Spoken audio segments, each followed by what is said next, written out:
अस्सलाम वालेकुम दोस्तों, मैं हूं हकीम ज़ा शाहिद। वेलकम करता हूं आपको अपने चैनल पर। उम्मीद करता हूं आप लोग खैरियत से होंगे।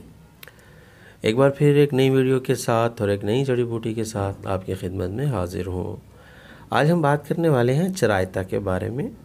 ये क्या होता है, इसका मिजाज क्या है, इसके फ़वाइद क्या क्या हैं और कहाँ कहाँ इसको इस्तेमाल किया जाता है। और इससे पहले कि वीडियो को शुरू करें, अगर अभी तक आप लोगों ने चैनल को सब्सक्राइब नहीं किया तो सब्सक्राइब कर लीजिए, बेल आइकन को ज़रूर प्रेस कर लीजिएगा ताकि मेरी हर नई आने वाली वीडियो आपको मिलती रहे।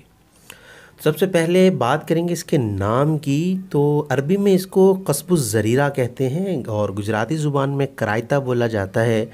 और बंगाली में अगर बात कर लें तो चरता कहते हैं, संस्कृत में इसको नदरार कहते हैं और तिब में इसको चरायता के नाम से जाना जाता है। अब ये होता क्या है, अगर बात कर लें तो इसका तकरीबन 2 बालिश के करीब या 1 गज़ तक इसका पौधा जो होता है बुलंद होता है और इसका तना और शाखें गहरे सब्ज़ रंग की और खोखली होती हैं। अगर ये देख लें ना आप, मैं आपको दिखा देता हूँ। जैसे अब ये इसकी शाख है तो ये अंदर से जो है ये खोखली होती है, मतलब कि ये लकड़ी इसकी ठोस नहीं होती, बिल्कुल नरम लकड़ी होती है ऐसे अंदर से। अगर आपने कभी इसको देखा हो, मैं ये देखें, ये बिल्कुल ना नरम होती है, बिल्कुल जैसे अगर आपने कभी सिरकी वगैरह या काना जिसको बोलते हैं अगर वो देखा हो तो अंदर से वो नरम होता है, सेम इसी तरीके से ये भी होता है। और इसकी पत्तों की अगर बात कर लें तो नोकदार होते हैं, ऊपर से गहरे सब्ज़ रंग के और चमकदार होते हैं और नीचे से दानेदार होते हैं।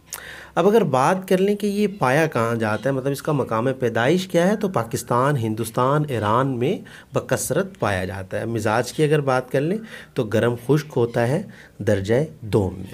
अब बात करते हैं इसके फ़वाइद की कि तिब में इसको कहाँ कहाँ इस्तेमाल किया जाता है। अब सबसे ज़्यादा जो इसको इस्तेमाल किया जाता है वो मुसफ़ा खून नुस्खा जात में इस्तेमाल किया जाता है। अब मुसफ़ा खून होने की वजह से जज़ाम, आतशक, ख़ारिश और अमराज़ जल्दिया जितने भी होते हैं उन तमाम में तकरीबन इसका इस्तेमाल किया जाता है। इसके अलावा ये मुकव्वी मैदा भी है, कासिर रिया है, मतलब री को ख़ारिज करता है, और जो ज़ोफ़े इश्तहा मतलब कि भूख की कमी जो हो जाती है उसमें भी इसको इस्तेमाल करवाया जाता है। इसके अलावा अगर बात कर लें, क्योंकि ये गर्म मिजाज है तो, और ये गर्म मिजाज है और तलख़ है, मतलब ये कड़वाहट में बहुत ज़्यादा होता है। अगर आप इसको ज़ुबान पे रखेंगे तो बहुत ज़्यादा मुंह कड़वा हो जाता है, तो इसीलिए इसको नकाहत दूर करने के लिए भी इस्तेमाल किया जाता है। इसके अलावा ये बुखार को रफ़ा करने के लिए भी इस्तेमाल किया जाता है, मतलब इसका ऐसे नुस्खा जात में भी इस्तेमाल किया जाता है जो बुखार को दूर करने के लिए इस्तेमाल होते हैं।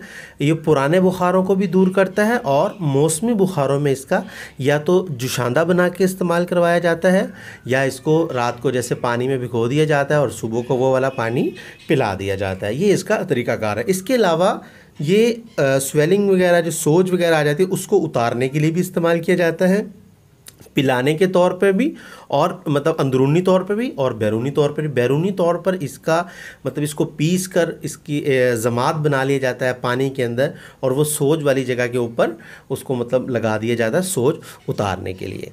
अब अगर हम देखें कि हमने इससे जो मेन फ़वाइद हासिल किए वो 2 हैं, एक तो मुसफ़ा खून है और दूसरा दाफ़े बुखार है। अब बात करते हैं इसकी मिक़दार ख़ुराक की, तो 5 ग्राम से 7 ग्राम तक इसकी मिक़दार ख़ुराक है। तो उम्मीद करता हूँ आज की वीडियो आपको पसंद आई होगी। अगर पसंद आई हो तो लाइक कीजिएगा, शेयर कर दीजिएगा ताकि आपके साथ साथ दूसरों का भी फ़ायदा हो जाए। तो आज के लिए इतना ही था, मिलते हैं किसी अगली वीडियो में। हकीम ज़ा शाहिद को इजाज़त दीजिए। अल्लाह हाफिज़।